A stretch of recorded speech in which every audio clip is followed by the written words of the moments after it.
You are now listening to the Someone's Favorite Productions podcast network.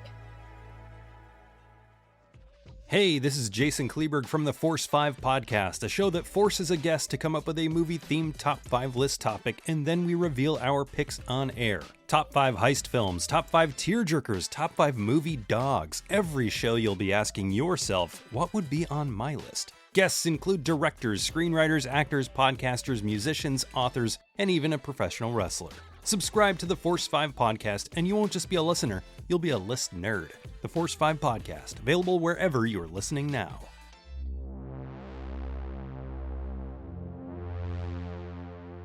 Warning! This movie podcast actually discusses movies. Be aware that it may discuss any of the following elements: endings, surprise twists, unexpected cameos, and all manner of spoilers. If this doesn't appeal to you, then why listen to a movie podcast? Without further ado, please enjoy our feature presentation, The Shameless Picture Show.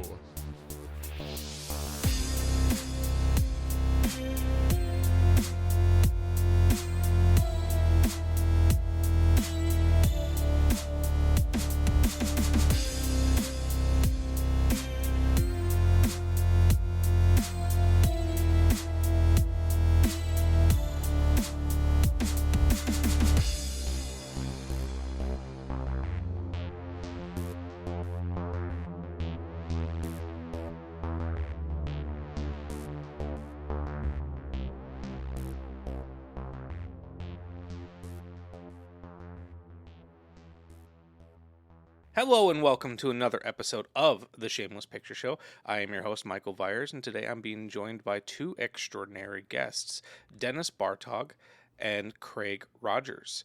Together, they founded the boutique distribution label Deaf Crocodile, but each brings a rich history in film. Craig has over 25 years of experience, including more than a decade in IMAX post-production, before pursuing film restoration at Cinelicious Pix. Dennis, on the other hand, has spent nearly 30 years in film programming with the American Cinematheque and has co-founded Cinelicious Pix in 2014 with Paul Corver. He's also an accomplished filmmaker and author of 1,000 Cuts, the bizarre underground world of collectors and dealers who saved the movies. Before launching Deaf Crocodile, Craig and Dennis also co-founded Arbalest Films with David Marriott and A. Tashinari. Welcome to the show, guys. Thank you, Michael. We are really excited to be joining you. All right, so there's a lot that we can touch on, but I guess let's talk about Death Crocodile first and foremost. So I mentioned it in my introduction for you that you guys seems like you two have been working together for a while. What made you want to branch off and start Deaf Crocodile? Craig, do you want to jump in, or do you want me to? Go for it. Well, we've been working together for a dozen years now, since 2014, when I joined Cinelicious and worked with the president, Paul Corver, to launch the distribution division. Craig was already working there as the head of restoration, and we wound up releasing a number of new films like Anurag Kashyap's amazing 5.5-hour Bollywood crime epic, The Gangs of Wasaipur, and a number of other amazing films. But we started to explore licensing and then restoring older and vintage titles that had slipped through the cracks. And probably the best known film was H.E. Yamamoto's Belladonna of Sadness. And Craig was the one that actually restored that amazing psychedelic Japanese anime about witchcraft, frame by frame. And then we co-founded Arbalest, as you mentioned, and Arbalest put out Bellatar's Satan Tango, which Craig also restored frame by frame, all 7+ hours of it. And Funeral Parade of Roses, some other terrific movies. And then there were just a number of films that Craig and I were interested in licensing and putting out there, shining a light on. And so we split off and formed Deaf Crocodile a little over 5 years ago. And I'd like to describe our sweet spot in terms of the films that we put out as the intersection between art house and genre cinema. So some films lean more to the art house end of the spectrum, and some lean more to the genre end. But almost all of them have a kind of overlap, or they often mix genres. Like the Outcast, wonderful Irish film that we put out almost 2 years ago, that mixes folk horror and kind of rural drama about impoverished Irish villagers in the early 1800s, and fantasy and witchcraft, and it's also a ghost story. So it takes two or three different genres and overlaps them, and it's a really wonderful and unique film. So a lot of our films kind of straddle different genres. No, and that's incredible. And the thing I was wondering as I was been looking through the films that you've released, and I'll be completely honest, part of the big part of this show is knowing that we all have blind spots and that there's films that we've not been able to see. Um, there's realistically only one film in the catalog that you've released that I've heard of, which is extremely exciting that there is so much interesting cinema out there that is still to discover. How do you go about finding these titles? Some of the titles are recommended to us by fans of the label. We have a Discord server for people who signed up for memberships and subscriptions, and almost every day now we'll get 5 to 10 recommendations, and sometimes, like a few months ago, we put out 3 films by the wonderful Finnish director Tuvo Tullio, who made these mad surreal melodramas from the late 30s through the early 70s. And we also put out a trilogy of 3 post-apocalyptic mutant monster silent films, brand new movies but shot silent using the techniques of silent cinema, called the 2551 trilogy by Austrian experimental director Norbert Pfaffenbichler.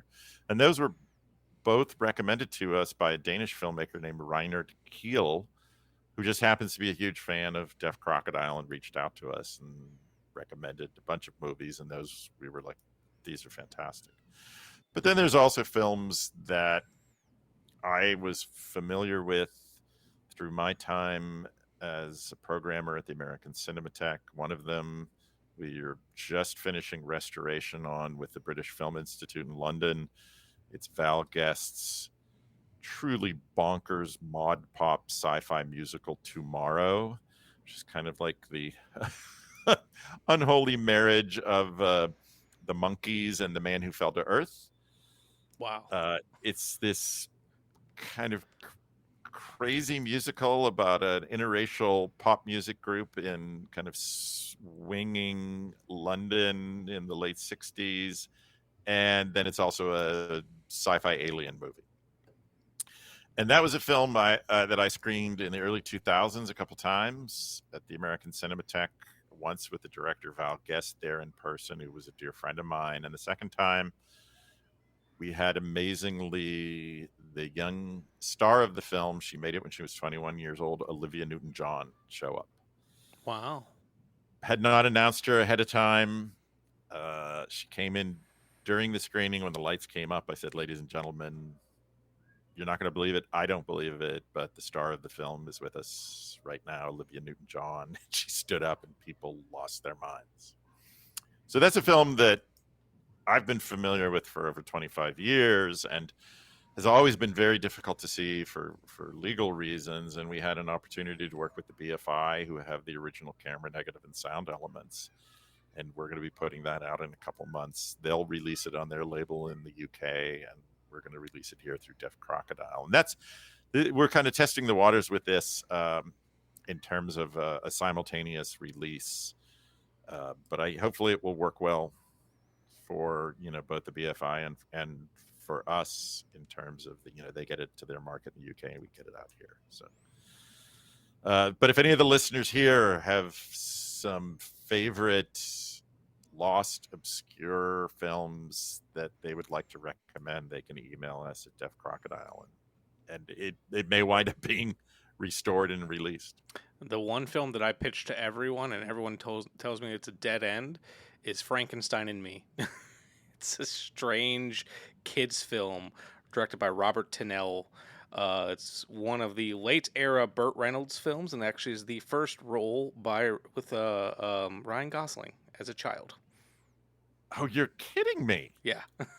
Wow. I had him on the podcast to talk about it because I'm writing a book right now, and there's a whole chapter dedicated to this film. And I pitch it to everyone. Everyone has told me that it is a dead end, but I'm still going to throw it out there anyways, hoping that one day it gets released. Wow, I have not heard of or seen that. and we are big Ryan Gosling fans here at our house, primarily because of The Nice Guys. Oh, The Nice Guys is fantastic. Shane Black. It's such a great movie. It's a movie that should have so much more of a life to it than it does. Yeah, it should have been huge. They should have made 2 sequels by now. Yeah. We should be talking about how sick of it we are of these characters, not pining for more. Yeah. That would be my wife and I. We are enormous Nice Guys fans. I've bought her fan-made T-shirts. We quote all the lines from the film. We love that film so much. It is really brilliantly scripted. I not to detour into talking about The Nice Guys. It's my show. We can do whatever we want. 45 minutes later, we'll still be talking about The Nice Guys. I think it was a script that Shane Black and his writing partner had been working on for a long time, and it shows. It is just, the dialogue is fantastic. The characterizations, it really, I think, shows the value of a great, great script. And I think they may have initially wanted to do it maybe as a TV series or a TV pilot, and wound up finally getting it made as a feature. But we keep hoping that they have a dozen other episodes up their sleeve, and somebody, Apple TV, Netflix, HBO, just gives them carte blanche, because Russell Crowe has said in interviews the only 2 characters that he would love to revisit from his filmography are the lead character from Gladiator. It'd be a little tough because, spoiler alert, he dies in the movie. And Nice Guys. And we're like, Nice Guys, please. One of these is pretty doable. Yeah. And they already did a Gladiator 2 that nobody wanted to see. So Exactly. So let's do The Nice Guys and just. And as a streaming series, they'd only have to commit to 8 episodes every 3 years, so shouldn't be too difficult. No, I feel like there's so much love for that. If Once Upon a Time in Hollywood can get a sequel, prequel, spin-off, whatever that is, I think Nice Guys easily could. But we don't know. actually need another Once Upon a Time in Hollywood related movie, but we desperately need a lot more Nice Guys. The relationship between the 2 of them is so fantastic. I mean, every 5 years, Shane Black should put out some sort of a buddy film. I agree. Because Kiss Kiss Bang Bang is one of my all-time favorites, and amazing, just amazing film, so good. Nobody went to see it. I went to see it in the theater, and the woman I went with and I were 2 of the 3 people in the theater. And it was over. We're like, that was so good, and then nobody went to see it. That's what my experience was like seeing The Nice Guys. Me and my friend went to go see it, and that theater was dead. It's crazy. Well, Kiss Kiss Bang Bang also proves that Val Kilmer should have just done character parts. His early career, when they were trying to really push him as, a really handsome leading man, he just was not cut out for that. A little bit like Ralph Fiennes. Ralph Fiennes has aged into one of our absolute favorite actors from Grand Budapest Hotel. He's brilliant in Hail Caesar, 28 Days Later, the most recent one. I mean, he just walks away with the film. He's fantastic. And same thing, Val Kilmer. He was so great in Tombstone as Doc Holliday. It was so great in Kiss Kiss Bang Bang. He should have just done fantastic character. The commentary track on Kiss Kiss Bang Bang is one of my favorites too, because it's Val Kilmer and Robert Downey Jr. just talking about, like, you know, kind of wondering why they're even doing this, because they're like, 3 people saw the film. Like, nobody's going to be listening to this. Yes, people will. So, like, what was fun was, like, the chemistry that those 2 characters had in the film. Like, it just carried over. It's like they the 2 of them just clearly had great chemistry together. Yeah, and you can't fake that. That's something you could have the best written characters on the screen. On the page, but if you don't find people who can really bring those characters to life, it doesn't mean anything. That reminds me of, speaking of only 3 people saw it, years ago when I was programming for the American Cinematheque, we did a tribute to Willem Dafoe right around the time that Shadow of the Vampire came out. Also from Wisconsin. One of the films that Willem wanted to screen was Triumph of the Spirit, which is his film where he plays a boxer in the concentration camp. And it's a really dark, powerful film, but it did not get a big audience when it came out. And when we screened it, I think we had 5 people on stage, including Defoe, and there literally, I think, were 3 people in the audience. So when I opened it up, and that's a big theater. That looks theater. Real empty. And I opened it up to questions from the audience, quote unquote, and each of the people was asking like 3 or 4. And finally, Defoe was like, "Okay, I think we better run the movie." So, but The Nice Guys is finally starting to pick up some much-deserved love, and I have started to see it mentioned more and more. Before we move on, the other great film, mainstream Hollywood movie that I think was really overlooked is Paul Feig's Spy, with Melissa McCarthy and You Jude talk Law about that film all and the Jason time. Statham. He's not the only one. I know a lot of people. I personally haven't Rose seen it. Byrne. But, Oh my God, it is. If It is there's any way for Dennis to bring it up. Oh my God, because those are the 2 Hollywood mainstream movies that I'm like, Hollywood is still capable of producing really phenomenal entertainments that are like brilliantly directed, written, acted, and Spy and Nice Guys are my exhibits A and B. It is strange when a great film comes out and nobody goes to see it. Like, I don't know if I'd say it was a great film, but for a spy action film, The Man from U.N.C.L.E. movie, I really quite enjoyed, and was shocked that absolutely nobody went to see it. And I was like, what? Like, that was actually pretty darn good. Yeah, and then because that movie even had a lot of word of mouth, and it still, tanked. It's got a cult following now. Like, I think Arrow put out a nice edition of it, but it's it never really took off the way that I feel like everyone assumed it would be. Because all the negativity about some of the cast members that came like much later. Yeah. Like, it didn't have a stink on it when it came out, and still nobody went to see it. Well, another recent film that we really enjoyed, and I don't think it did much box office at all, is Gore Verbinski's Good Luck, Have Fun, Don't Die. That was I don't feel like it was in theaters for very long, because I had planned to go see it and it's already gone. Yeah. I do physical media reviews on the side, and I was actually surprised to see that was a title that I could request, and I did right away because I want to see it. I was hoping it was going to have a little bit more of a shelf life, because Gore Verbinski is one of those guys that could make a really big budget film that's also a lot of fun.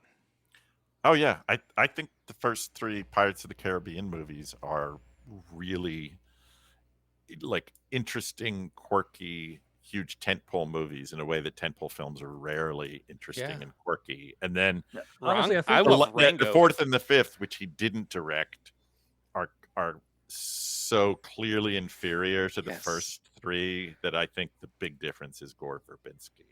And it's a shame that his career kind of got derailed after the Lone Ranger film, which was a project that kicked around forever in Hollywood. Fair. I wish he hadn't tackled it, because it seems to have kind of derailed his career doing bigger budgeted films. But Good Luck is great, and it's Sam Rockwell. Anything with Sam Rockwell is worth watching. I honestly, I think a huge part of the problem was the title of the film, and what little marketing it had made it seem like it was another Everything Everywhere All at Once. Mm-hmm. And that was, the people who love it so much they don't want to see a retread of it. Right. Mm-hmm. And it just came off of like, oh, they're just trying to rip off that. That probably didn't help it at all. It's absolutely worth watching when it comes out in a week on physical media, or it's probably already streaming, I'm guessing, or about to. Yeah, probably available. I know. I have to say, I was not expecting to have such a long conversation about The Nice Guys with the Deaf Crocodile guys, but you've never had us on a podcast before. No, we could go for another Nice Guys on every podcast we go, and we could go for another 2 hours and never mention Careless Crime. And now I'm thinking I need to have Dennis on and do a spy episode just so I can help him get all of his spy energy out. Oh God! I love Twist James Bond. I love James Bond movies. So do I. Super spy movies from the 60s and 70s, and this is essentially a James Bond movie, but kind of crossed with The Office. So it's a workplace comedy as a super spy film. And it's fantastic. All of the female roles in it are so great. Rose Byrne, oh my God. I mean, Rose Byrne is fantastic in almost everything she does. She steals the film. She's so good. But everybody, Jason Statham, who knew Jason Statham was great at comedy? And it's funny, my wife was not a big Jason Statham fan before watching Spy. But now she's like, no matter how dumb a Jason Statham movie is, I like him so much from Spy, and I know he's capable of doing really great comedy that I will watch it. Yep. The Beekeeper, whatever it is, we're like, okay, we'll suffer through it because he's in Spy and he's so great. No, I love that. Yeah. But the reason I bring that up about the long conversation about The Nice Guys is because looking at the lists on the Letterboxd page for Deaf Crocodile, just comparing your favorite films between the two of you, there seems to be there's definitely some commonality when it comes to taste, but you guys have gone two very different directions. And my question was, when it comes to things for picking titles for Deaf Crocodile, do you ever find that there is any butting heads between the two of you, or do you feel that you guys are pretty simpatico with your choices? I'm trying to think if there's a title where one of us really wanted it and the other one was like, hell no. I don't think there's been one. No, I think we've pretty much gotten into a groove where we kind of know what works. There are things that will surprise and astonish the both of us. Like Craig was 5 minutes into the first of the 2551 films, and he's like, "You got to watch this. We have to put." Like, I don't even think we'd watched all three, and he's like, "Yeah, we gotta." I don't think I was 5 minutes in, and I was just like, "This is unlike anything I've ever seen in such a good way." I was like, yeah, we need to snatch these up immediately. Well, and then when it comes to some of these more, since the films that you put out are in a lot of ways quite obscure, Craig, this question is more so for you. When it comes to the restoration side of things, how do you tackle restoring a film that might not have a whole lot of information out on it? How do you try to keep it true to the artist's intention when you might not be able to know what their intention was? Well, that goes mostly to the color grade, because unless the director intended it for it to be shaky and flickery and dirty, which and those you are never know. and you can usually know when it was intentional when that's in there, because it's usually fake, and I can see like, oh, they put that in there. Mm-hmm. But with the color grade, when we can, we'll reach out to people that were involved. And when we can't, we'll just use just historical references or knowing like kind of what the film stock should look like. You know, if you've got one film stock versus like Technicolor, one should be like saturated, and this one shouldn't be quite so bright and saturated. And so we just try to get it to look like it should from the period. Which we were just talking about this the other day, I think, on a different podcast recording. Was it kind of drives me crazy with some of the restorations I see coming out of older films that have been color graded for a modern taste. Mm-hmm. They don't look like they came from the 70s or the 60s. They look like they came out yesterday, because they've gone and pushed the orange and cyan, so everything's kind of a bluish green and orange, which that's a very modern look. Like old films didn't push that.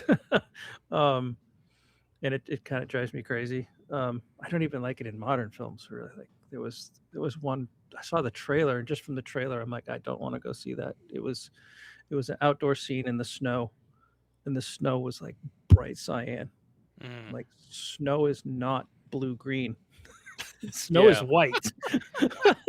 Like so I was like, oh god. I mean, yes, those two colors look nice next to each other, but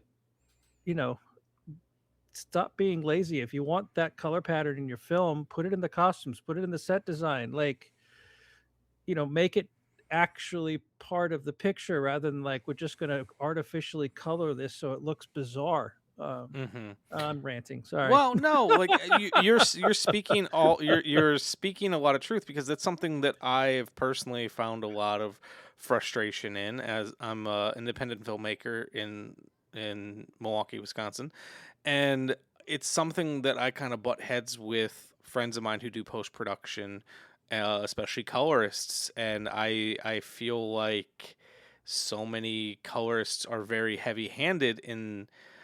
And nothing looks right anymore. And some of that could also just be that's the look that people want, and I think some of that comes down to some filmmakers just not having a very deep appreciation for the history of film, so they just know what more modern coloring looks like. And it's, I mean, there are plugins where you can literally just press one button, it'll give you that cyan orange look. Like, yeah, it's so just standardized now.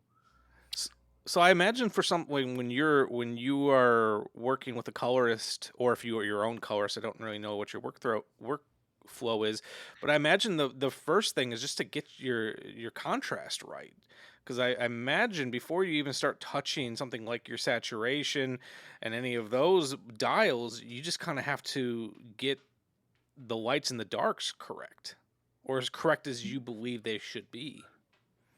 Yeah, I mean, I'm not a colorist by any stretch.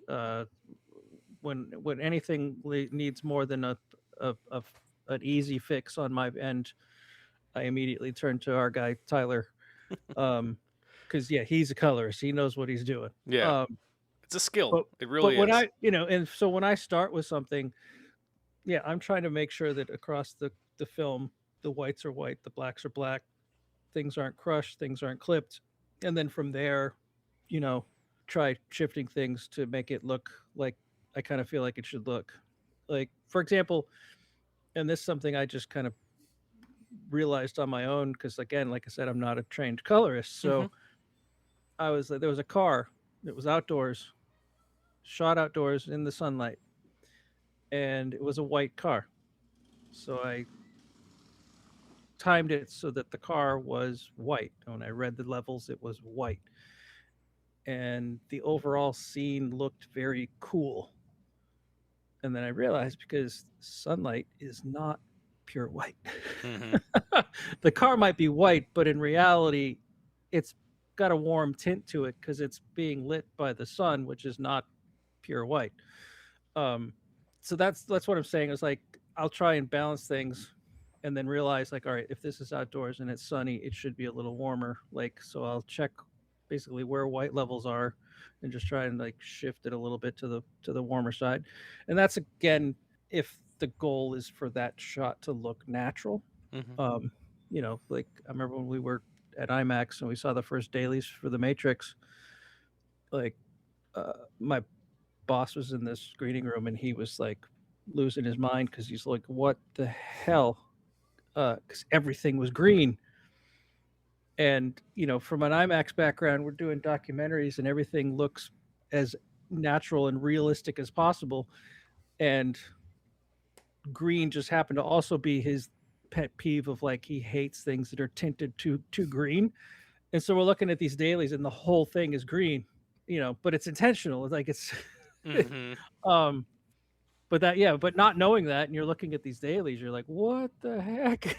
Why is everything green? So yeah, I forgot what the original question was, but like trying to get back to the filmmaker's intent. So like whenever we can, we'll work on something and we'll show it to them and get their feedback. But that's often not possible. I mean, I think my favorite anecdote from that kind of thing is when we were doing the last movie, the Dennis Hopper film. We were able to screen a print that we know that print was approved by oh my god, I'm blanking on his name. Dennis, the cinematographer, Hungarian. Laszlo. Yeah, Kovacs, right? Yeah. We Laszlo knew Kovacs. that print had been approved by Dennis and Laszlo Kovacs, so that's what they wanted it to look like. So we were able to screen that, and we saw it, and we also were able to have again the name Dennis, the guy from UCLA. Were you thinking of Todd? Oh, it might not be. It might be the Academy. Oh, Sorry, forgetting his name. Of but Mike Pogrzewski, who was head of the archive? I think he was in the screening, but he was also there when they screened that print with Dennis and Laszlo, and he was able to tell us that one of the key things that they wanted in the film was that no matter who was on screen, if it was a close-up of Dennis, the sky would never be blown out. Like you'd have a blue sky and you'd have fluffy clouds, and if that put Dennis in a shadow in the foreground, so be it. And without knowing that, that is not how almost anybody would have timed it. Like they would have graded it for the actor. Yeah. And if the sky blows out, the sky blows out. So that was like a key piece of information to know, is that because there are a couple shots in there where Dennis is quite in the shadow because the sky absolutely had to be exposed properly. Oh, that's fascinating. So yeah, it's you just get as much information as you can and do the best you can. Has it ever happened where you feel like you've had opposing information, or you've gotten opposing information? Well, there was an animation. Theoretically, there shouldn't be much involved in timing because they've drawn the artwork and they just shoot it on a table. Yeah. Like it should look like what they drew. But with Son of the White Mare, we had basically timed it, graded it, so the blacks were black, the whites were white. We wanted it to look as natural as possible because it was animation. And for whatever reason, the director, there were a couple of scenes he just dramatically changed the color on, and I was like, I just feel like we shouldn't do that. That's not what it looked like. But his film, so he said that's what he wanted it to look like originally, but it hadn't. So he was actually changing not the entire film, but it was a couple of short scenes. Couple of short scenes. He was changing the color scheme pretty dramatically, the color space of the film, because he looked at it now and said, yeah, this is what I want it to look like now, and I wasn't able to achieve that back then. And being the director and animator, we did it. He's sadly since passed away, and we've actually put out 2 other films of his, The Tragedy of Man, and most recently in February we put out The Song of the Miraculous Hind. And we love Marcel Yankovic's work. So we wish he'd made actually many more features. When the running out of great Yankovic. Yeah, when the filmmakers are still around, it is kind of great to be able to bounce things off of them when you're restoring something. Except you should share, before we move on, what Bellatar said when you were working with him on Satan Tango, who also just passed away recently. He said a few things. No, about the 4K, 2K, and the length of the film. Well, yeah, our instructions were to grade it to match to the DVD release. So we gave Tyler the DVD. He matched it to that. I flew out to Budapest and sat in the color grading bay with him as he watched it, and he absolutely friggin' hated it. He's like, this digital shit. He's like, I hate it all. He's like, the timing, the grading on this is all wrong. And he just kind of just pitching a fit. So the next day, somebody from the offices there went to a store and bought the DVD, and they put the DVD in for him, and we had matched it exactly. And he kind of clammed up. He changed it, but he at least stopped blaming us for screwing it up because we did what he asked us to do. But what was his comment as you were going through the? Oh yeah, like day 4 or 5 of going through color grading the film, he was just kind of slouched over in his chair, and he's like, "This fucking movie is so long." And everyone was like, "You made it." Well, apparently at the time he didn't feel that way when he first made it. Yes. Apologies if there was all sorts of loud, excited noise in the background. My wife just came in and was jumping up and down and making all sorts of noise for our husky, who is very boisterous. So if you heard crazy, I've got 3 dogs at home. I know what it's like, and yeah. I saw a tail wagging behind you earlier. Oh yeah, that's Ralphie. He's our tripod. He just likes to lay behind me when I'm recording, because my wife's in the other room playing games, and he has to try to find the neutral center in between us if he can't be by both of us at the same time. So now, does she play video games or board games? Both. Right now she's playing video games, but she plays both. We have quite a large selection of board games, D&D booklets, card games, a little bit of everything. Yeah, because my son, mostly a video gamer, but when he was about 15, 16, he's 22 now, he really got into role-playing board games, which are not cheap. No, they're not. Really freaking expensive. And he still enjoys gaming, and he invariably, when he comes down from Sacramento, he'll try and get us to play games that he always, of course, wins. Of course. And we joke that it takes 3 hours to figure out how to play the game and then 2 hours to play it, and we always wind up losing anyhow. So. But it's bonding time. Yes, and that's why we do it, because it is bonding time. Once you know how to play it, it's not so bad. But the first time you play a new board game, they are so complicated now. Like, I remember when Monopoly seemed to be a complicated and overly long game, and it's like Go Fish now compared to modern board games. Yeah. Well, Craig and you and Roger have friends over to game regularly, right? We used to. They all moved away. Oh. So we still have lots of board games, but it's always the hardest part is to get a group of people together. And my wife and I, we try to find games that are for 2 players, but that is not always very easy. There's not a lot available for 2 players, and a lot of the games that are for 2 players are just so basic and kind of boring. It's like, well, okay, that's not all that fun.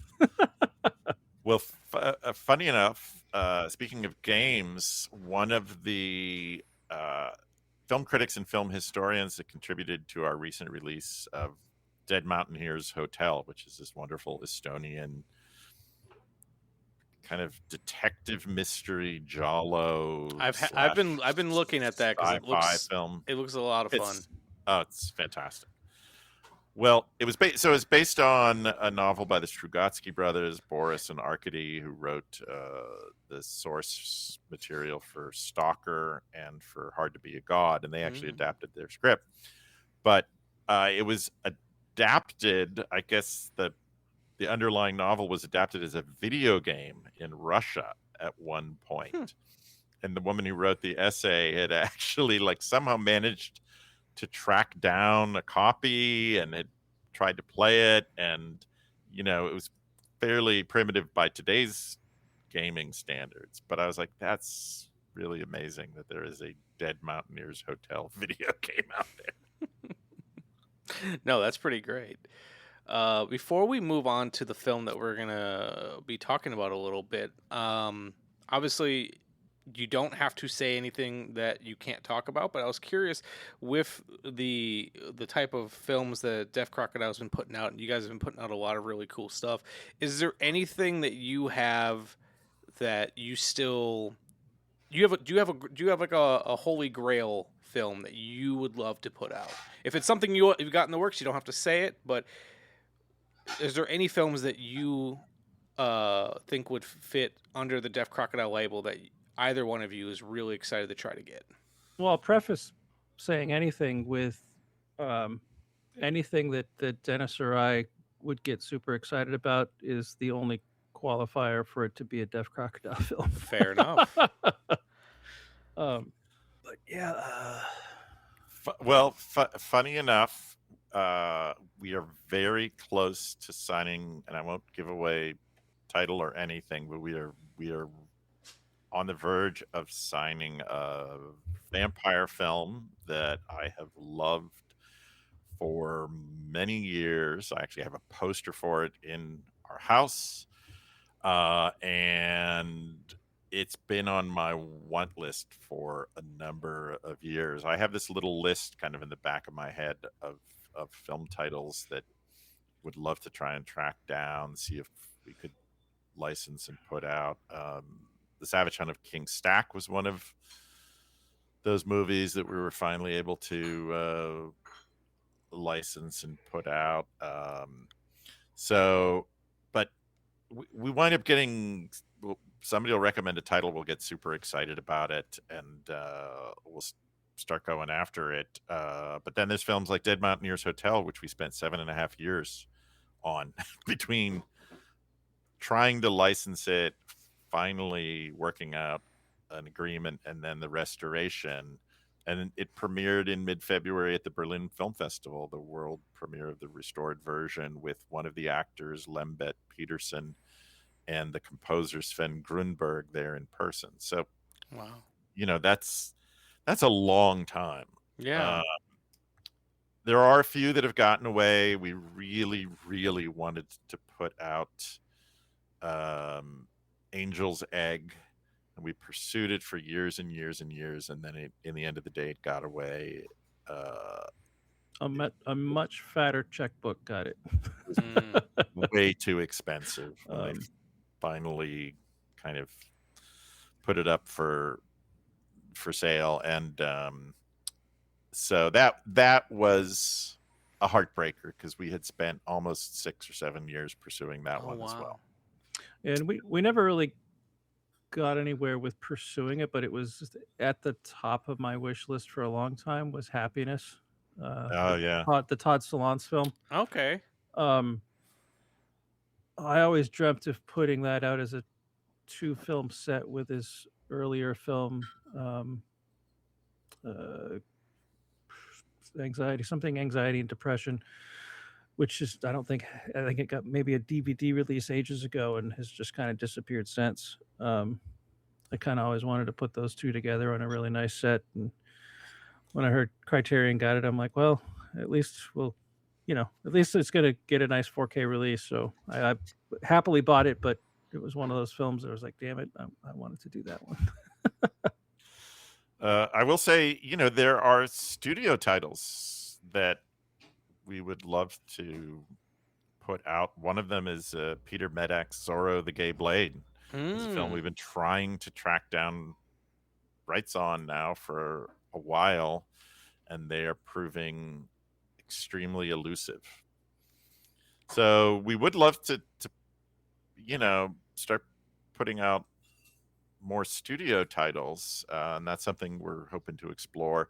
And we've recently started kind of exploring silent cinema as well. We put out 2 wonderful German silent horror films last October by Henrik Galeen, Alraune, and the Student of Prague. We have a set of 2 amazing Czech silent genre films coming out soon by director Jan S. Kolar, The Arrival from the Darkness, which is mind-blowingly strange. It's got black magic and the Black Plague and rare manuscripts and people frozen in time for hundreds of years. It's jaw-droppingly weird and wonderful. And then a medieval epic he directed called Saint Wenceslas. And then we have a couple other silent film projects coming up as well. So we're always trying to kind of find different areas of cinema. There's so much out there, honestly, all over the world. People have been making so many fascinating, they continue to make incredible films. We, to segue to Shahram Mokri, we're releasing next month, or actually the end of May, his new film Black Rabbit, White Rabbit, which is truly amazing and is absolutely as great as Careless Crime and Fish and Cat and his earlier works.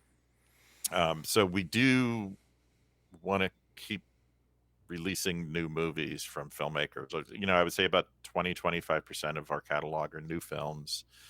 Like the 2551 trilogy, those are all essentially brand new movies made over a period of 3 years, where 75-80% are older titles.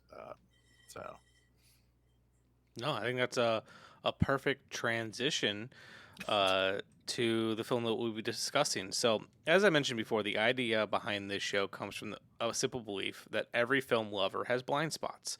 A Shameless isn't just about missing the big cultural touchstones. It's about the obscure, the overlooked, and the films that exist just outside the spotlight. So that's exactly the space in which you guys thrive. So today, that's our entire catalog. That's pretty much everything we put out. I'm not gonna lie. Going into this episode, I was a little scared, but it was like, man, up until this, I've only seen this one film from your catalog.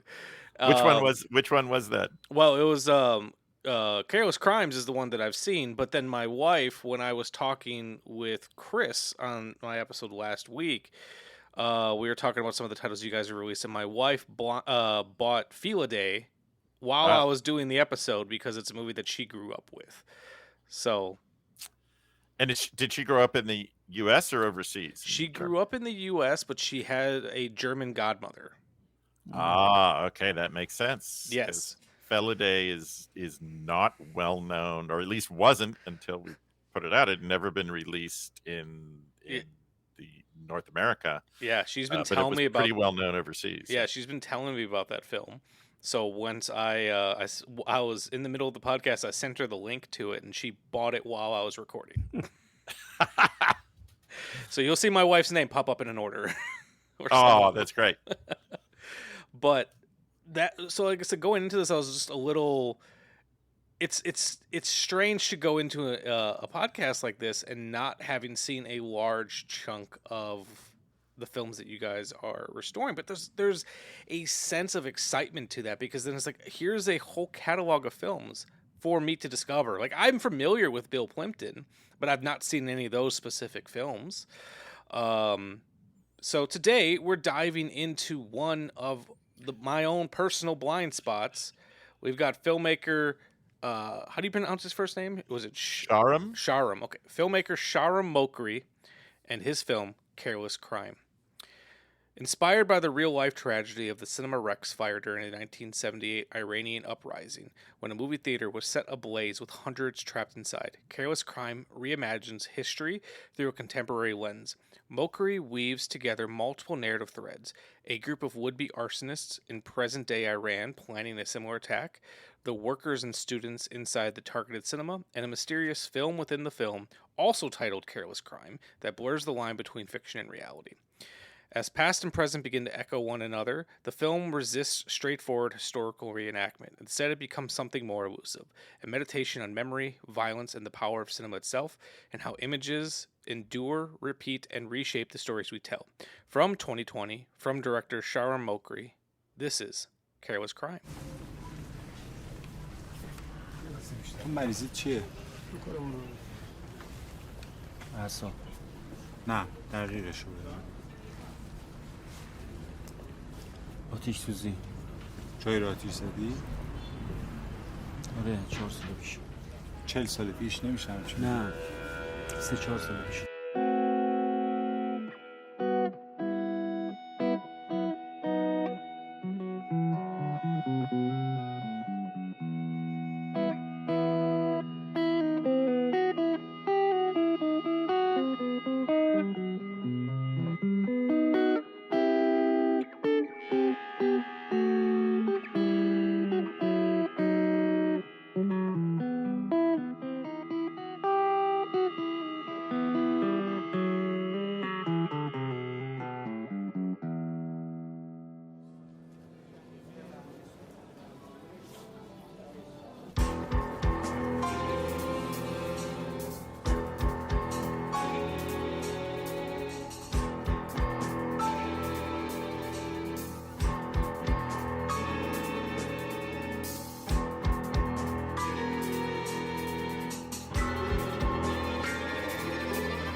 So, I had never seen this film. And I didn't know what I was getting into. When we set up to do this show, we were originally going to do The Unknown Man from Shandagor, thank you. Yeah. And then we ended up pivoting to this film. So you gave me a selection of films to go from, but this is the one we ended up going with. What made you want to talk about Careless Crime? You know, I think it's because, you know, we're engaged in a really tragic, senseless war, but let's not call it a war, with Iran right now. Careless Crime is the most political of Shahram's movies because it's inspired by a real life tragedy, which, as you mentioned, there was a movie theater called the Cinema Rex in Abadan in Iran, and a group of arsonists locked the doors and set fire to it, and close to 470 people were burned alive, incinerated. And there had been a series of arson attacks on movie theaters, I think because they associated those with sort of corrupt Western influences, but that tragedy helped lead to the Iranian Revolution and the overthrow of the Shah's government. And Shahram looks at those events through, it's almost like a kind of a fragmented M.C. Escher-like perspective. He is a great fan of Escher's work. Mm-hmm. He's also a great fan of genre filmmaking, of horror movies, of sci-fi. Mm-hmm. That might not be immediately apparent, but if you look at all of his films, certainly Fish and Cat, and invasion. Even I think Careless Crime is a kind of puzzle box mystery. It, Craig, did you describe it as like playing three-dimensional chess, but looking at it from above? I mean, because the film has three separate stories happening, and they're happening kind of simultaneously, even though they take place in completely different time periods. So if you imagine each story on a pane of glass playing, and you're not looking at it from the side, you're looking at it from above looking down, then all those stories look like they're happening together at the same time. And it's just kind of, it's a kind of film that just the way it's made kind of makes you think and put things together on your own. And I mean, Shahram himself has said that, he likes how Escher creates these impossible scenarios on paper, and he wants to emulate that in film. So you're seeing something that your brain is trying to put it together, but it doesn't fit because it's an Escher drawing on film, and it's really enjoyable to watch. Well, and we're now seeing images from the war that are so eerily similar to scenes in Careless Crime. The one that I think, Craig, you had pointed out is well, yeah, I saw it on CNN, and I was like, holy shit, that's a still frame directly from Careless Crime. Yeah, so I think there've actually been several, but there was one in particular a couple of weeks ago that was all over the news of an unexploded missile that was buried kind of halfway into the ground, and of people who were coming by and like tapping it, or even standing around it, and it's a massive, the missile's larger than a person. And there's that scene in Careless Crime where there's a missile with its nose stuck in the ground, and I was just like, I was like, holy shit, that's straight from the movie. And the soldiers, and that is the film within a film in Careless Crime. It is, the movie we're watching is Careless Crime, but within that there's a movie playing in the theater that is the target of the arsonists, who are probably from 1978 but are somehow in the same chronological time space as the events of the present. That film playing in the theater is called Careless Crime, and it's directed by Shahram Mokri. We go into that film and there's soldiers examining an unexploded missile, and one of them says, "It's one of ours. It's been here for decades. It was probably targeting Daesh, Syria, Iraq." Well, Iran is now firing missiles and sending drones against other states in the Middle East in response to the attacks from the U.S. and Israel. And what that soldier said could be from contemporary news footage, and that image literally is the same as we're seeing in the news today of unexploded missiles that have gone off course or landed and not blown up. So it's one of those really strange moments when the hairs on the back of your neck kind of go up when something happens in real life that is exactly like what you've seen in a film, which in its way is also sort of a very, very Mokri-like experience to have.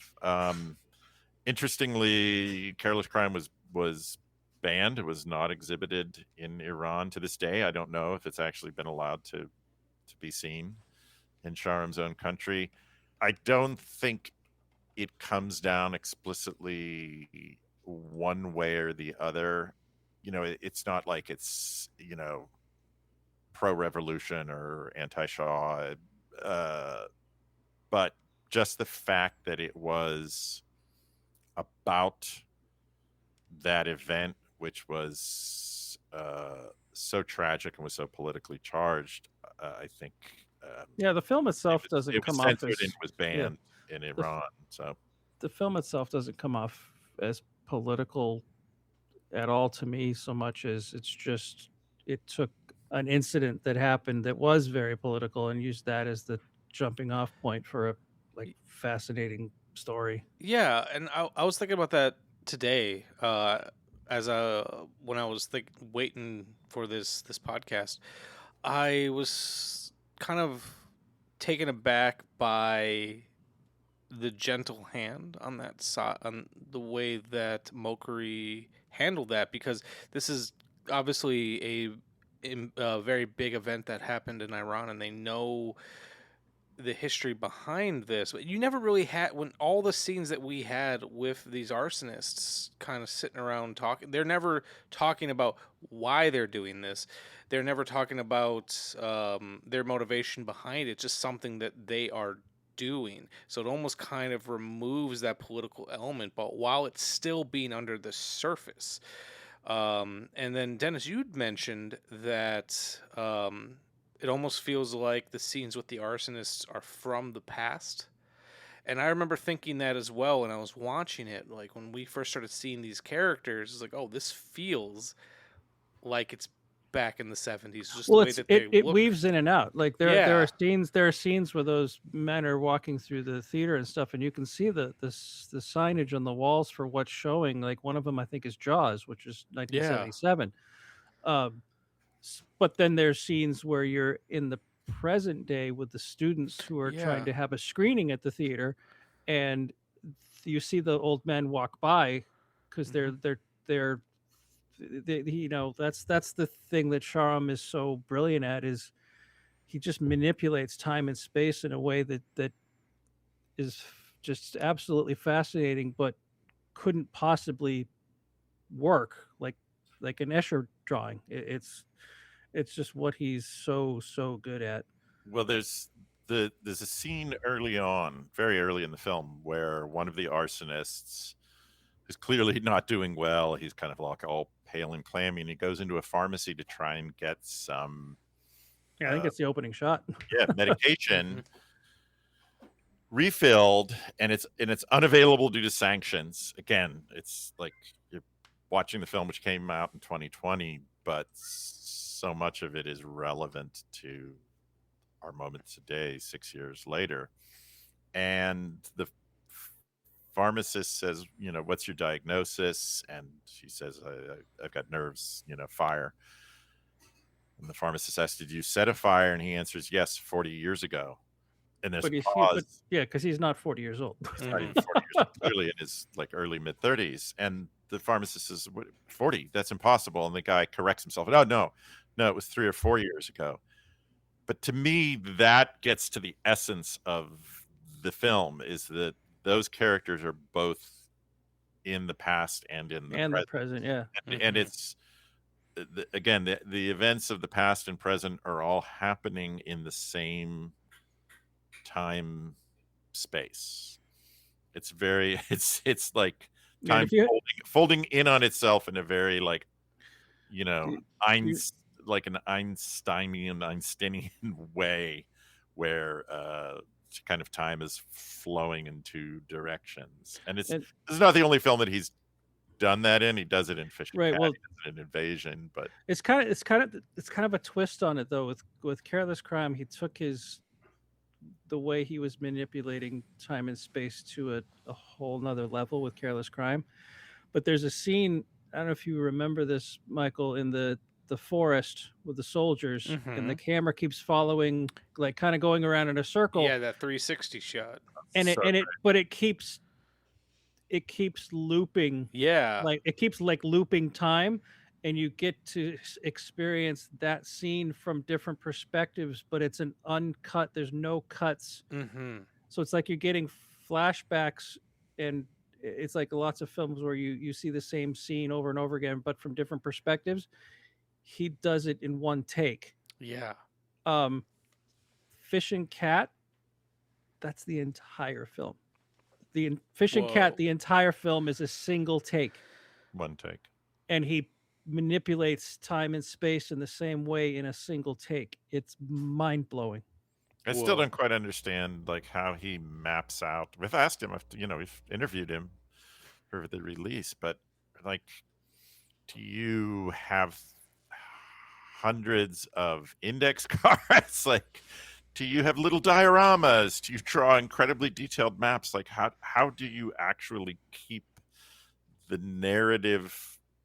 Because it's multiple narratives happening in multiple and the timing, timelines. Like, when you have no cuts, like the timing, all the actors and all the dialogue and hitting their marks, like absolutely, it's a feat of astonishing. filmmaking, and anyone who has spent even just a little bit of time on a set would know just how impressive that is. Like, I was watching that sequence unfold, and there was almost like a musical rhythm to it, with the way that pieces of dialogue would come back in and they would come out, and you never quite knew when was the beginning of the scene and when was the end of it. And I think we have a short behind the scenes thing on the box set, where when they're doing that scene, you can see like an actor will finish their dialogue, and then they have to run like back around, so that when the camera gets to here, they're now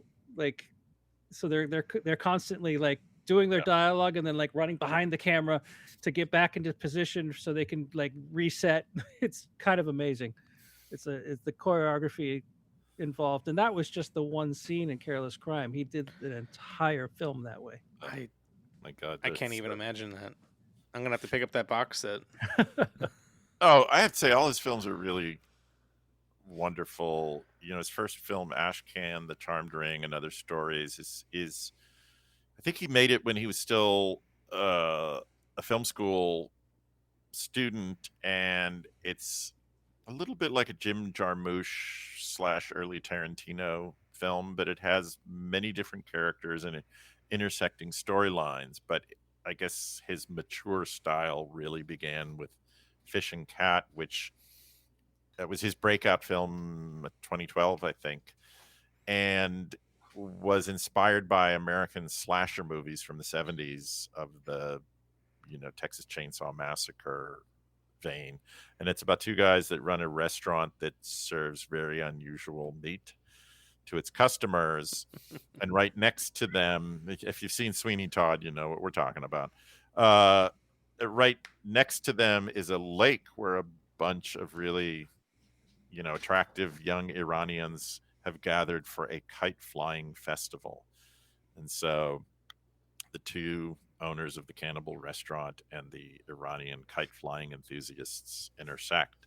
And it's all done in a single take. And there are flashbacks within the timeline of the film, which sounds impossible. I couldn't figure it out, but somehow Shahram did, all in a single take. His third feature, Invasion, is kind of an homage to 80s post-new wave films like Liquid Sky. It is a vampire new wave movie set in the future with a group of people who are playing a kind of unnamed sport. Sort of, we think, like soccer, but in this big sort of rollerball. Some sort of made up sport, and it's about it's about police detectives and vampires and athletics, and it's again a single shot, incredibly complicated and dense. And then we get to Careless Crime, his fourth film, which is about cinema. It's about time. It's about this event that was so horrifying, the Cinema Rex tragedy, that in a way it's almost like it's ripped a hole in time. The events of 1978 were so horrifying that they've burned a hole through time, and they continue to echo down into the present, and they're replaying again and again and again. And that to me is incredibly powerful. I think more than any other contemporary filmmaker anywhere in the world, he is obsessed with time and how time is kind of depicted and manipulated through the art of cinema. And I grew up loving films by Tarkovsky, whether it was Nostalgia or The Sacrifice or Andrei Rublev, as well as directors like Peter Greenaway, The Draftsman's Contract, The Thief, His Wife and Her Lover, Drowning by Numbers. And to me, Shahram is one of the directors making movies today in that incredible sort of art house genre tradition of Tarkovsky, who we think of as one of the great art house filmmakers, but he was also making genre films. Mm-hmm. Solaris is a sci-fi movie. Stalker is a sci-fi film. You know, two of his most famous movies are science fiction movies, but they're art house masterpieces as well. So I think Shahram is in that same vein. So I would say anyone who loves Tarkovsky cinema, Peter Greenaway, directors like that, absolutely should check out Shahram's movies. And thank God he's still out there. He's making films. In late May, we're releasing his brand new movie, Black Rabbit, White Rabbit, which was shot in Tajikistan. It's in the Tajik language, which is kind of a variant, or it's related to Farsi. So for people who speak Farsi, most of them can understand Tajik dialogue as well, although of course we'll have it subtitled. And it's also about cinema, time, memory, about a gun that is hell-bent on taking revenge. It's about inanimate objects that have a life and a destiny of their own. Again, incredibly complicated and wonderful and mysterious and metaphysical. He's like a metaphysical filmmaker, I think. Yeah. We just love Shahram and female empowerment is a huge theme. And he's still having fun with space and time.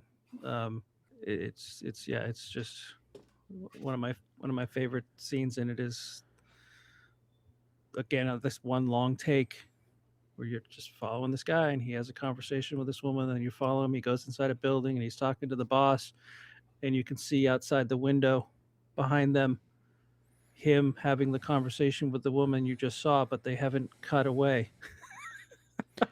Yeah. And you're like, what? I have to say, this.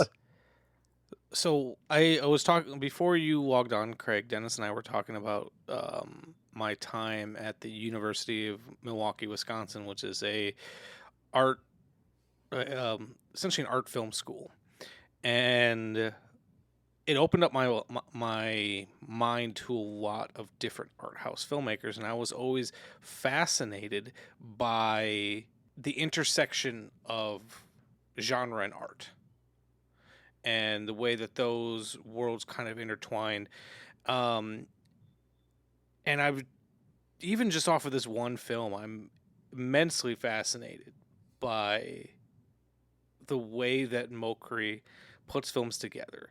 The only film that I can think that I had seen play with time and space, and it's not even as intricate as Mokri is doing it, but when I was younger, the film that kind of opened my brain to different ways of telling a narrative story was Gus Van Sant's Elephant.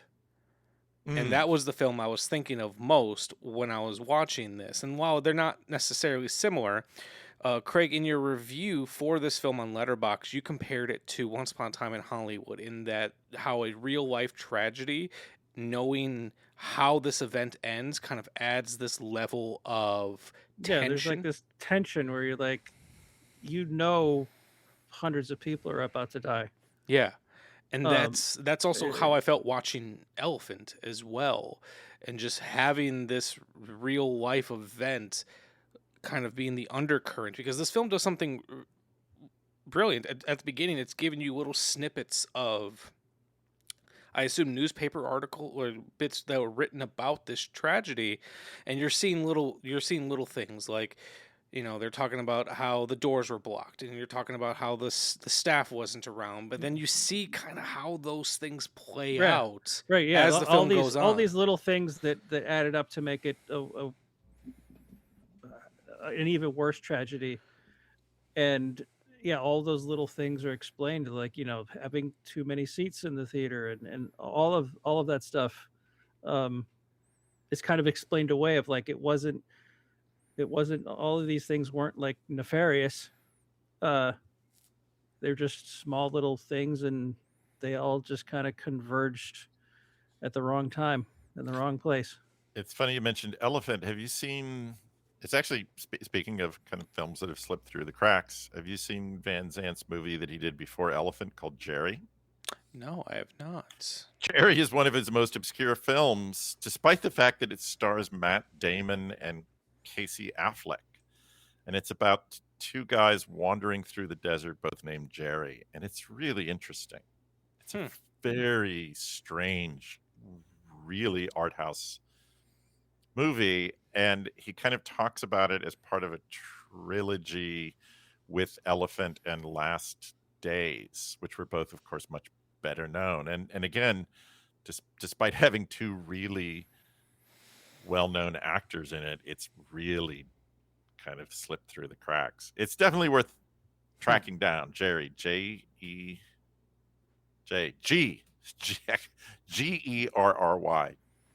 Yeah, I just looked it up, and because I've seen both Elephant, obviously, in Last Days, and so if it's part of a official, unofficial trilogy, I feel like it's definitely something I need to see.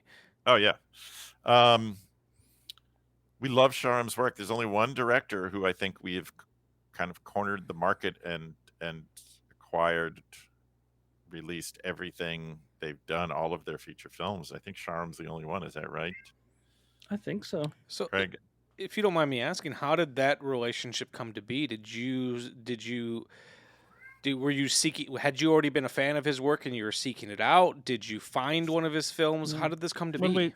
When we were first starting up the company, I remember I just did a Google search for like, films that need distribution, and I can't remember which outlet it was, but like once a year they put together a list of like the best films that have gone through the festival circuit, and for unknown reasons nobody picked them up. And I think Careless Crime was Careless Crime was in the list. So we, Dennis reached out and we got a screener, and both of us instantly were just loved it. Which did. And then we had the crazy idea that he loved it so much that we wanted to license. Yeah, we're like, what else has he done? His previous three films, Ashcan, Fishing Cat, and Invasion, none of which had come out in the U.S. to that point. So we put out a box set of 4 feature films by a director who, outside of a few really, dedicated hardcore film buffs or festival goers, was completely unknown in the U.S. And we're so glad we did, because we think his work is so remarkable. Love his movies. Yeah. And we're so happy to be working with him and actually his good friend Nazarene at Dream Lab Films in France, who's the sales agent distributor that we had worked with for Careless Crime. He's representing his new film, Black Rabbit, White Rabbit. We've unfortunately we've had really no way of being in touch with him, because he was actually going to be coming to the U.S. and we were hoping to have him at some of the screenings for Black Rabbit, White Rabbit, and I think literally the day before he was supposed to fly out, the bomb started dropping and was stuck in Tehran.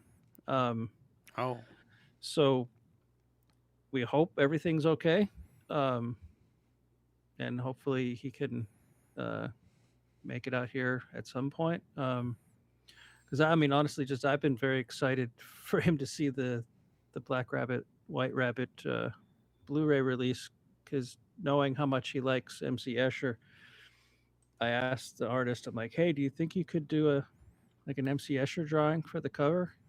And he just like laughed at me like, yeah, sure, no problem.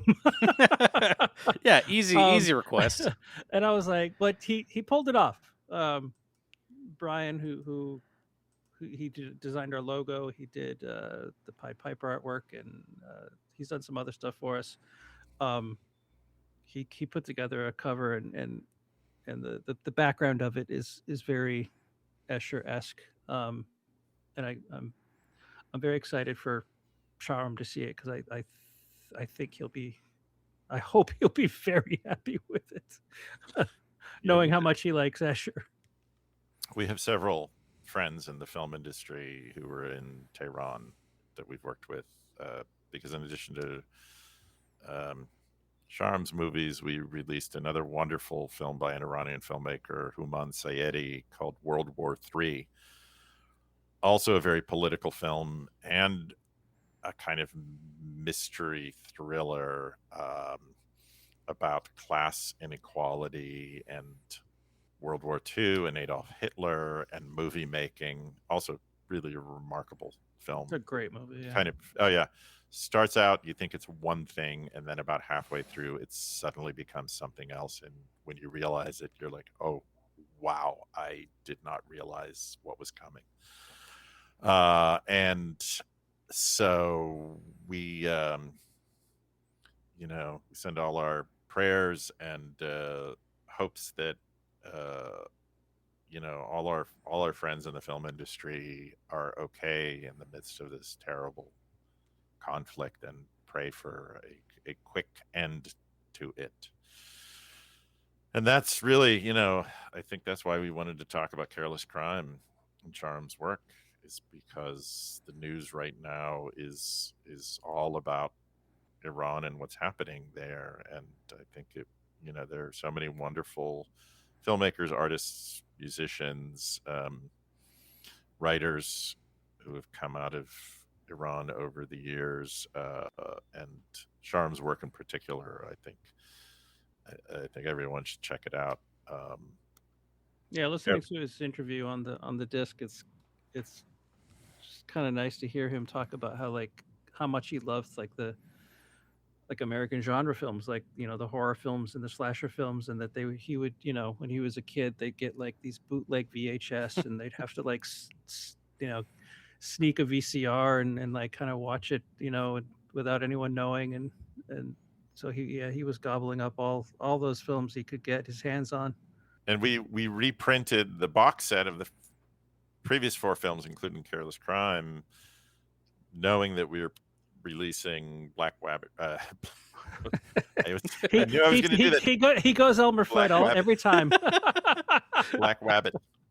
Black Rabbit. I knew I was going to say that was actually going to be my next question, is if that duck was... season, wabbit season, duck season, wabbit season. I knew I was going to say Black Rabbit, White Rabbit. Well, that was going to be my next question, is if the box set was still available, because, like I said, even just for myself, after watching Careless Crime, I want to see more of his films.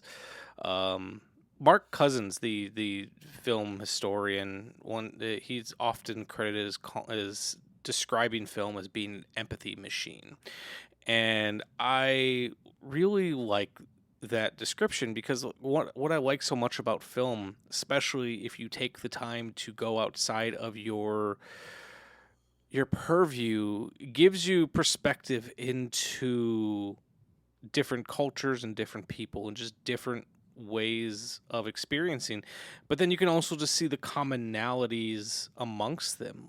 Some of my favorite little bits in Careless Crime were just the conversations amongst the students and the way that they would bicker with each other, and that's something that I wanted to mention too. A film like this, while this is quite dour at times, it was also really funny and it had a very dry sense of humor. But even the conversations with the mom and the daughter trying to park the car. Yeah. It's that's what I say all the time, is that,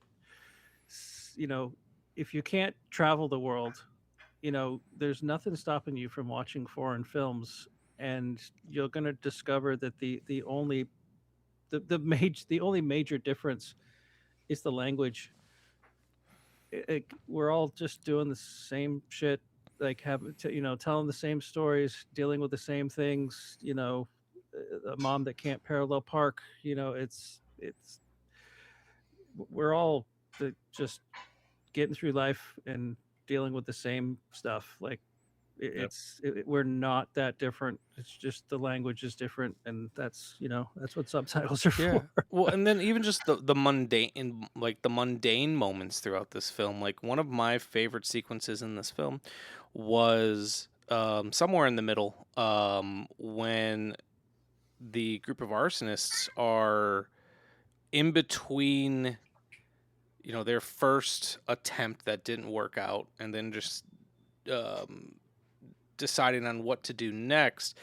And I don't remember the character's name, but it was the mustached gentleman that we follow through a good portion of this. He's just cooking eggs, and they're all just sitting around,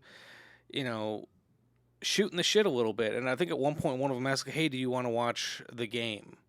And he's like, "Well, that's not on right now. It's on next week." It's like there's something very normal about their interactions, considering we know what the ultimate goal is, or we can assume based on the way the events are unfolding.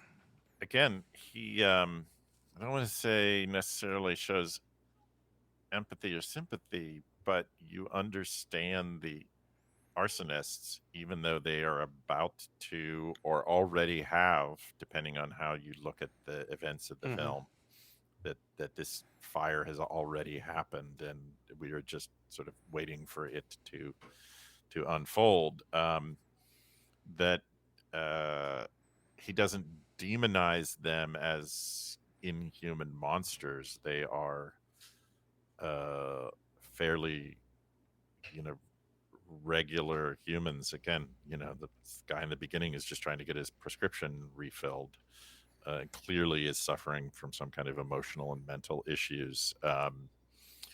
Who again burned a hole in time through this horrible, horrible tragedy of setting fire to a movie theater and murdering, incinerating the 470 people who were trapped inside.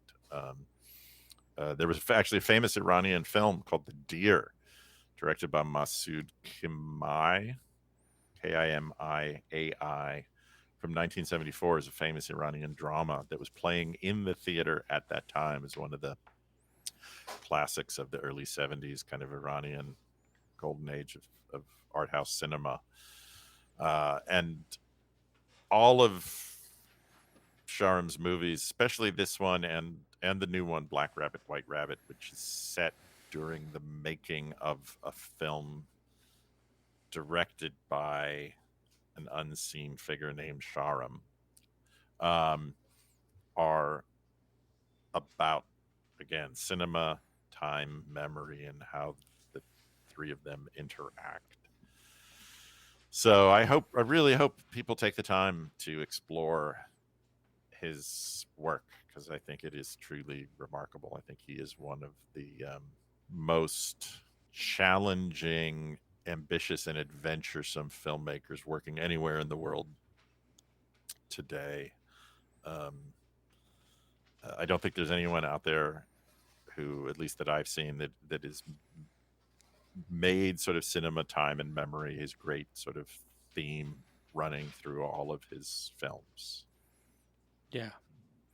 And the last thing I wanted to touch on before we start wrapping up is one thing I noticed when I was watching this is I really appreciated Shahram's use of sound and sound design. So you guys supplied me with a screener of this film, and I really appreciate that. I had no idea that Vimeo offered surround sound, so that was a fun surprise for me. So I'm a bit of an AV nerd, so I have a highly calibrated surround sound system, and just the way that he creates atmosphere using sound design in this film, I thought was rather incredible. There was there was once or twice while watching this film, because I was watching it around 2 or 3 o'clock in the afternoon, I had to pause it because I legitimately thought the sound of birds that were coming from the film were coming from outside, because I had my windows open, and it was coming from his film in a way. And I guess it's just the way that this, also just the interesting percussiveness of the score. There's a lot to say about his visuals in this film, but I just wanted to touch a little bit on how interesting I think his sound design is. Yeah, he's the complete package. He will be very happy to hear that. I hope soon we'll be able to communicate with him again, and that he and his family and friends are all okay in Iran. I hope so. Yeah. Thank you so much for inviting us to talk about this. So before I let you guys leave, it's custom on this show. We do something called the Thrill House moment, which is a reference to The Simpsons, which is essentially your lock-in moment, the moment when you were first watching this that made you sit up in your chair, or it could be a favorite moment, just like a scene or a moment that you want to highlight that was kind of your clincher. If you guys need a moment, I could also go first. I mean, I know mine. All right, what was yours? When we first watched Careless Crime, because I hadn't seen his previous films before, so that time loop trick he did in the forest just blew my mind. Yeah, that I was seeing the same scene from multiple perspectives without cutting away. It tied my brain in a knot. And I was like, that is the coolest freaking thing I have ever seen. Yeah. And then to find later that he did an entire movie that way, I was like, oh, this is incredible. This guy is a friggin' genius. Yeah, I would agree. I think that's the show-stopping moment. That's something that like Hitchcock would probably have seen and said, God, I wish I had done that. Yeah, I wish I had done that. Exactly. Yeah, I can imagine any number of other great filmmakers watching it going, I wish I'd thought of that. Yeah. It's that is the kind of moment in Careless Crime where your jaw just hits the floor and you're like, how did he conceive and execute this? This is so, it's the 360 degree kind of spinning shot that goes on and on and on for a couple minutes. That is amazing. Yeah, no, that's. And I have to say that as a second place, just because it was, I don't know, so much of it was unnerving, but that shot I mentioned earlier, where the past with the men that want to burn down the theater and the present with the students, where they literally interact, and again, my brain was like, this totally makes sense, and it totally doesn't make sense. Like it's an MC Escher come to life in a film. I feel like one of the best things that film fans can do for themselves is just be okay with confusion. Confusion is not a bad thing. Just because you're confused by something doesn't mean it's inherently not good. Like, I don't fully understand this film, but I love that. I love that I've been thinking about it since I watched it yesterday. I'm probably going to be thinking about it beyond this interview, and I'm just going to be chewing on it. And I think as soon as people learn that confusion is a good thing, it will open up even more films for them. But for me, I would say arguably that 360 sequence is the thing that I'm going to be thinking about the most, even just from a technical standpoint. Like, how do you do just this? watch it over and over again, be like, how the hell did he do this? But I would say the scene for me that kind of locked me in, that made me realize this is what this film is going to be, was that opening sequence where the owner of the theater is talking to the two other employees and is telling them to add more seats in. One, because we had just gotten if I'm remembering the timeline correctly, just right before that, we had gotten the little snippets of what had happened. Yeah, there was overcrowded. There were too many people in there. But then you have this sequence, which is also kind of funny. Just the way that they're arguing with each other about the extra seats. But it's darkly funny because you know what this is leading to, but then the camera whips to the screen and we get the first instance of the movie within a movie, but then it comes back to the scene that we're in, and there's just so many elements going on. No, it's like you're making a movie about the Titanic, and then there's saying we don't need as many lifeboats or life jackets. You're like, wait, you're putting more seats into the theater. No, don't do that. Yeah. No. Or just like when he's like, no one's taller than me. I'm taller than you. Well, you're not standard height. Like, I was sitting there. It's like it's almost like the first time I watched Fargo. It's like I shouldn't be snickering at these things. Oh no, But you do. It's so and I love the moment with the giant kind of puppet man, eerie puppet men out in the street. Yeah, I'm so glad we got to bring up the puppet man. Disturbing, and I will say, there's more of that in Black Rabbit, White Rabbit.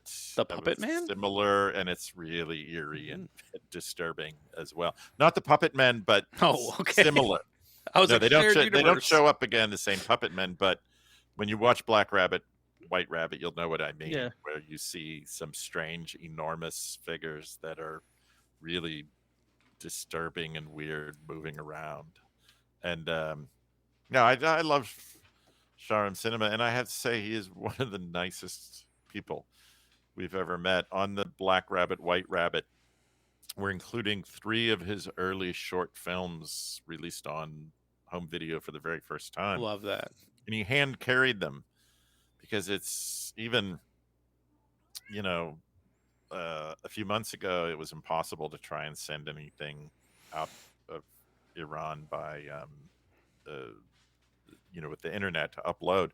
So he literally, he had been in the U.S. last summer or early fall, and he hand carried a copy, on a hard drive of these short films so that he could get them to us and we could include them on, because we'd been pestering him since we put out, because when we put out the box set, we knew he had done these early films and they just weren't available.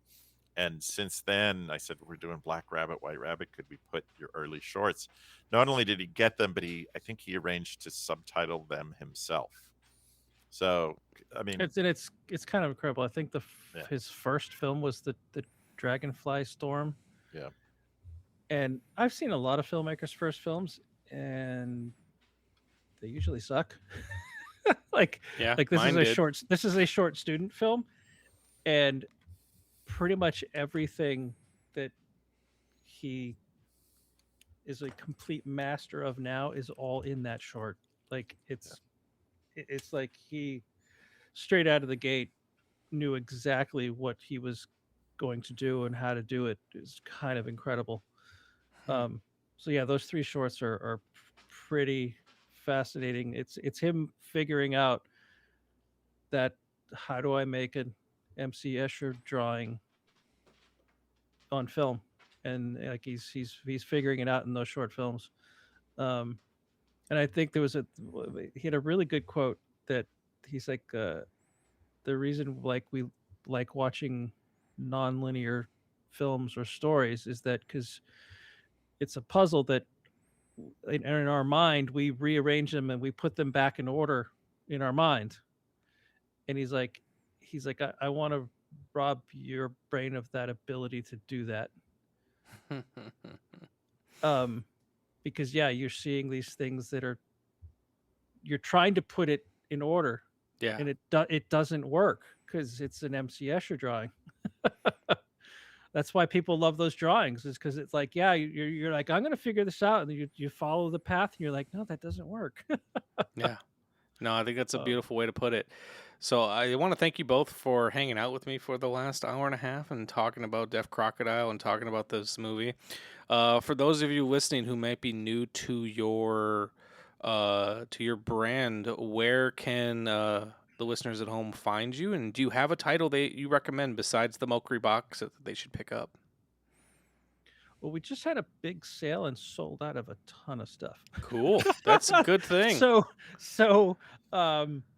Yeah, I know. I was on your website going to buy the Mokri box, and I realized I can't because you guys are down for right now. You can get our standard editions through Amazon, I think Target.com. Yeah, but I'd rather give you the money. Barnes and Noble. Yeah, we'll be back up as soon as we'll be back. We'll be back up orders as soon as possible. But a lot of the titles sold out, so we have to get a lot of them reprinted. We want to do a fresh inventory of what's left, because the worst thing is you sell too many units and then you have to tell people sorry, we ran out. So we want to make sure the inventory is correct. We've got stuff back in stock, and so we'll be back up as soon as possible. But if you want something right away, the standard edition stuff, a lot of the major retailers have them. And if you want some of the other stuff, Diabolic DVD, Orbit DVD, there's a handful of other small like online retailers that we wholesale the deluxe editions too. So if you want, and a lot of our stuff is streaming through Canopy. Support your local public libraries. Big supporter of the local library. I talk about that a lot on the show. I think 20 or 25 of our titles are available through Canopy, and a lot of libraries I know have the physical discs. We love all of the films we put out. If you really want to start with something that will blow your mind and you're like, oh, wow, I have never seen anything like this before. Norbert Pfaffenbichler's The 2551 trilogy. Again, even amongst our stuff, that's an outlier. Like post-apocalyptic mutant monster subterranean sci-fi films that were all shot silent, no dialogue, using techniques of silent cinema. Love it. No title cards, no like on-screen dialogue either. They're silent movies, and I guarantee you 5 minutes into it, you'll forget that they're silent films. You forget there's no dialogue. And because Norbert, my wife, and she's like, because Norbert knows how to he knows how to tell a story visually. Like you don't need. I remember a lot, especially like in the 70s. Lots of movies would be like, you'd be 15 minutes in before there was a word uttered. One of my favorite examples is Charles Bronson's The Mechanic. The first 15 minutes is practically silent. Yeah. And it's all storytelling. Great film. It's all like fantastic storytelling. You don't need to be talking up a storm. Yeah.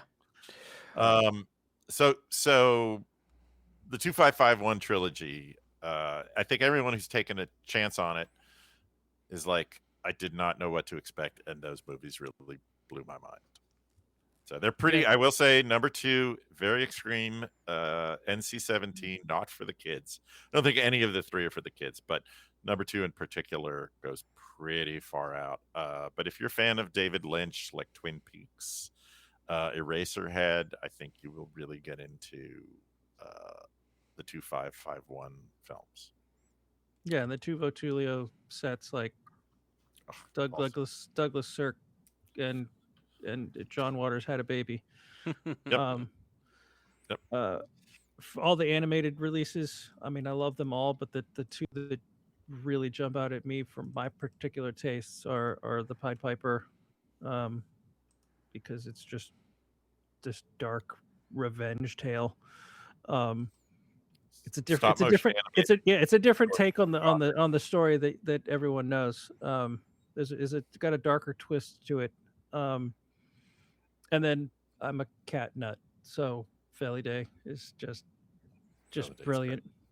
Just brilliant. Listen to your wife, Michael. Feli Day is a great animated. It's now officially part of our collection, and we'll be watching it together. So Well, don't watch it with the kids or kitties around, because there's bad things that happen to kitties in the film. Yeah, and it's like an R-rated Don Bluth movie. Yeah, most of our animated stuff is really not for the youngsters. It looks like Don Bluth. It's not Don Bluth. It's not. Perfect. Well, you guys can, for everyone listening at home, you could find all of their releases at deafcrocodile.com. Thank you both again for hanging out with me. At this point, everyone listening to the show should know where to find me. I'm Michael_Vyers on pretty much all forms of social media. Shameless Picture Show on all forms of social media. And you can find me in Letterboxd at Vyers102008. Thank you very much for listening. You can check us out. Shame Time, Shame Place, Shameless Picture Show. The Shameless Picture Show is a proud member of Someone's Favorite Productions podcast network. The show is recorded in Milwaukee, Wisconsin, and is hosted and produced by Michael Vyers. The show is created by Nicholas Richards and Michael Vyers, and the show is edited by Austin Proctor of the Frightmares podcast. Amanda Vyers is the show's graphic designer and a big help behind the scenes. Our theme music was written specifically for us by Austin Proctor, with narration by yours truly, Nick Richards. The end credit music you're currently enjoying was generously provided to us by the band 10 Speed. An extra special thank you to all of our Patreon supporters and our generous sponsors. We are on Apple Podcasts, Spotify, Amazon Music, Audible, and iHeartRadio. For more information, be sure to check out someone'sfavoriteproductions.com.